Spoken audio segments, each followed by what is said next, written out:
Assalamualaikum warahmatullahi wabarakatuh. Perkenalkan, saya Bigan Azura, NIM J500-20135. Di sini saya akan menjelaskan tentang histologi sistem kardiovaskuler, histologi sistem respiratorium, dan uh, fisiologi pompa jantung. Pertama, anatomi sistem respiratorium.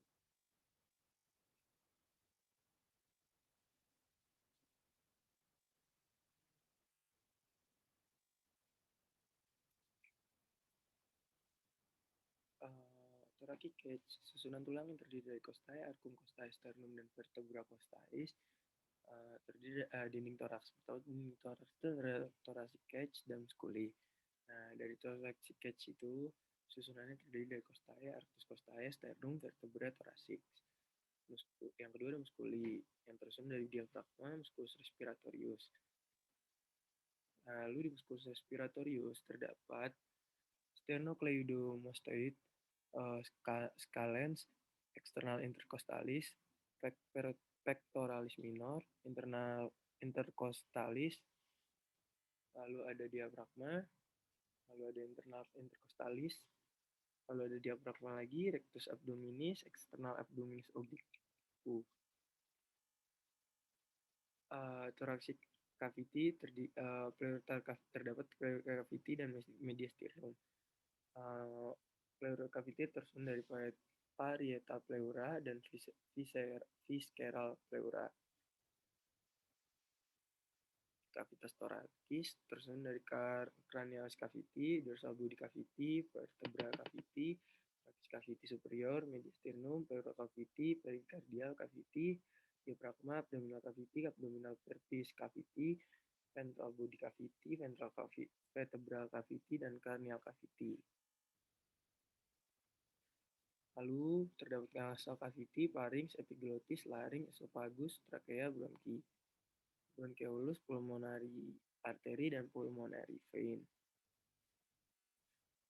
Terdapat juga trachea, thymus, apex of lung, right superior, horizontal fissure right middle lobe, oblique fissure right inferior lobe, dan hati, diafragma, left superior lobe, oblique fissure, left inferior lobe, di lung terdapat intercostal muscle, rib, parietal pleura, pleural cavity, visceral pleural.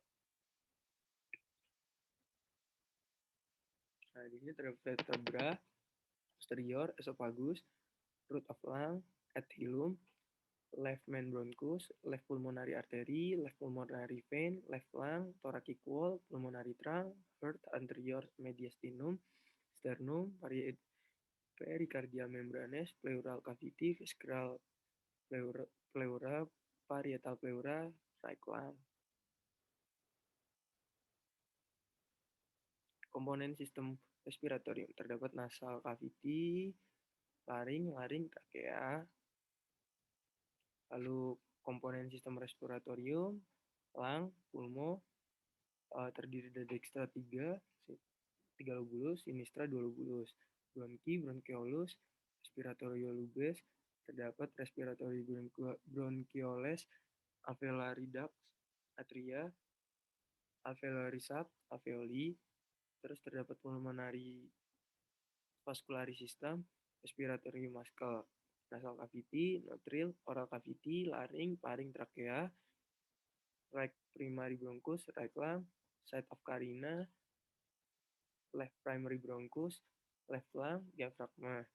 Nasal cavity function untuk mengatur kondisi udara. Terus untuk precipitation of particle, smelling odors, lalu nasus, bagian internal dan eksternal. Bagian internal, rongga berlorong yang dipisah menjadi rongga hidung, KA dan KI, bagi ventrikal yang sempit. Septum mendir disekresi oleh sel-sel goblet, hidung olfaktorius. Nasus externus frontalis, muscle deep to skin, root and bridge of nose, dorsum nasal of nose, apex of nose, philtrum, external nares. Terus ada struktur nasus, frontal bone, nasal bone, septal cartilage, maxillary bone, lateral cartilage, lesser alar cartilage, greater alar cartilage. Densus fibrosis connective tissue. Pharynx, tuba yang menghubungi nares dan rongga mulut ke laringan nasofaring disebabkan posterior hidung atas palatum mole, oropharynx, osial atau palatin tonsil, laringofaring memanjang dari tulang hyoid ke kartilago krikoid, fungsi faring untuk menyediakan sal pada trakus respiratori dan digestif. Faring terdapat nasofaring, orofaring, laringofaring. Nah, ini expiration.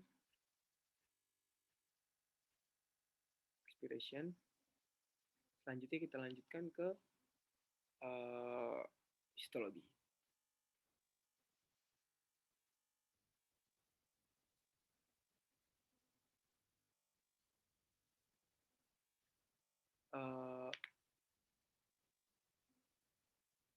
Bentar.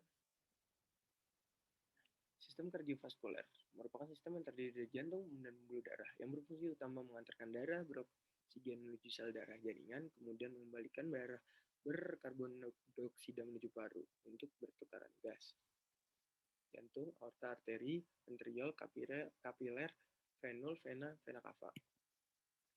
Kardiologi, ilmu yang mempelajari tentang jantung. Berdenyut sekitar 100.000 kali per hari atau 2,5 miliar sepanjang hidup. Orang dewasa rata-rata memiliki denyut nadi yang normal sekitar 60 kali per menit, 60 sampai 100 kali per menit. Saat tidur hanya sekitar 30 kali per menit. Ukuran jantung panjang 12 cm, lebar 9 cm, dan tebal 6 cm. Massa pada jantung berada di atas diafragma, berada dalam mediastinum. Massa jantung dewasa pada perempuan 250 gram dan pada laki-laki 300 gram. Ruang jantung atrium kanan, atrium kiri, ventrikel kanan, dan ventrikel kiri. Otot jantung dibentuk oleh ujung ventrikel kiri dan berada di atas diafragma. Basis jantung merupakan permukaan posterior dibentuk oleh atrium, terutama atrium kiri. Disebut sebagai perikardium, berperan supaya jantung tetap berada pada posisinya dalam mediastinum, namun dapat bergerak bebas, terdiri dari perikardium fibrosa, superfasial, terdiri dari jaringan ikat padat tidak teratur yang kuat dan tidak elastis. Jaringan ini menyatu dengan jaringan ikat pembuluh darah yang masuk dan meninggalkan jantung. Perikardium serosa. Yang kedua, perikardium serosa lebih tipis dibanding fibrosa, terdiri dari dua lapisan yang mengelilingi jantung, yaitu lapisan periatralis dan visceralis. Ini disebut juga epikardium. Ruangan di antara yang kedua disebut kavitas perikardial yang berisi cairan perikardial beberapa mililiter saja yang berperan untuk menurunkan friksi antara lapisan serosa perikardium saat jantung bergerak. Dari ruang jantung keluar terdapat 3 lapisan, endokardium, miokardium, dan epikardium. Endotelium paling dekat dengan jantung berupa selapis squamous. Subendotelium bersifat elastis berupa jaringan ikat yang terdapat otot polos. Subendokardialis berbatasan dengan miokardium berisi serat sistem konduksi jantung. Merupakan lapisan yang paling tebal dan komponen utama berupa otot jantung yang tersusun spiral mengelilingi ruang jantung. Miokardium ventrikel lebih tebal dibanding atrium karena memompa darah ke seluruh tubuh membutuhkan kekuatan yang lebih besar dibanding memompa ke paru-paru. Dilapisi oleh selapis squamous. Mesotelium, di bawah mesotel terdapat jaringan ikat longgar yang mengandung pembuluh darah dan saraf serta sejumlah besar adiposit. Nutrisi dan oksigenasi dinding jantung. Sinoatrial, SA node atau pacemaker, dan atrioventricular AV node diteruskan oleh berkas AV office dan anyaman konduksi subendokardial Purkinje fiber.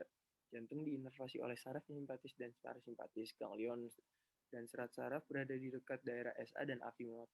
Dalam miokardium terdapat afferent free nerve endings yang berrespon pada nyeri. Pertiga, angina pectoralis musculi artery. Ketika arteri koronaria tersumbat sebagian yang menyebabkan miokardium kekurangan oksigen. Merupakan modifikasi otot jantung yang mencetuskan dan meneruskan impuls listrik, berada dalam lapisan subendokardial dan miokardial yang dekat subendokardial. SA node merupakan suatu massa otot jantung konduksi ukuran 6-7 mm myofibril dan diskus intercalatus lebih sedikit dibanding otot jantung ordinari berada di dinding atrium kanan yang dekat dengan vena cava superior. Impuls listrik diinisiasi oleh sel daerah SA node kemudian berjalan sepanjang serat miokardial, kedua atrium, stimulus kontraksi otot, kemudian impuls sampai di AV node, berada di dasar atrium kanan, kemudian berjalan ke AV bundle, disebut sebagai bundles of His, melewati septum intervas ventriculare, kemudian bercabang pada masing-masing dinding ventrikel yang disebut serat Purkinje. Selanjutnya fisiologi.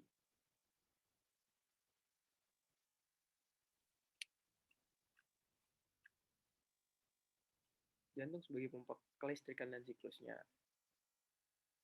Anatomi jantung. Letak jantung ukurannya 12 kali 9 kali 6 cm, berat pada perempuan kurang lebih 250 gram, pada laki-laki kurang lebih 300 gram. Jantung terletak di mediastinum anterior sternum, kolumna vertebralis costa 1, diafragma sampai diafragma anterior kedua, lobus sampai lobus pulmo. 2/3 massa jantung, sebelah kiri linea mediana apex dibentuk oleh ujung ventrikel kiri dan terletak di atas diafragma menjadi anteroin inferior sinistra. Basis jantung terbentuk oleh atria sebagian besar atrium kiri posterior. Perikardium merupakan membran yang membatasi dan melindungi jantung bebas berkontraksi. Terdapat dua bagian, yaitu pertama perikardium fibrosa superficial, disusun oleh jaringan ikat yang kuat, tidak elastis, dan densitasnya irregular. Fungsi mencegah overstretching jantung, perlindungan dan sebagai angkor dan di mediastinum. 2. Perikardium serosa. Membran tipis ada dua lapisan. Yang pertama parietal berfungsi pegangan perikardium fibrosa. Kedua ada visceral atau epikardium lekat di permukaan jantung. Anterior parietal dan visceral, kavitas perikardial, cairan perikardial disekresi sel perikardial, mengurangi gesekan anterior kedua lapisan jantung berkontraksi. Dinding jantung terdapat tiga lapisan, yaitu epikardium disusun oleh mesotelium dan delicate connective tissue memberi efek halus dan licin pada bagian luar jantung. Yang kedua, miokardium otot jantung menyusun 65% jantung sebagai pompa. Yang ketiga, endokardium lapisan titik endotelium yang melapisi jaringan ikat. Fungsi melindungi katup dan mengurangi gesekan darah. Jantung sebagai pompa. Jantung merupakan dua pompa yang terpisah, yaitu jantung kanan paru-paru dan jantung kiri sistemik. Tiap bagian jantung punya dua orang yang berbunyi, yaitu atrium, pompa primer lemah, mendorong darah masuk ke ventrikel. Yang kedua, ventrikel, pompa utama yang kuat, mendorong jantung melalui sirkulasi pulmonalis ke kanan dan sirkulasi sistemik ventrikel kiri. Ruang jantung. Di bagian tiap anterior, tiap atrium auricula berfungsi untuk meningkatkan kemampuan atrium untuk menampung lebih banyak darah di permukaan jantung.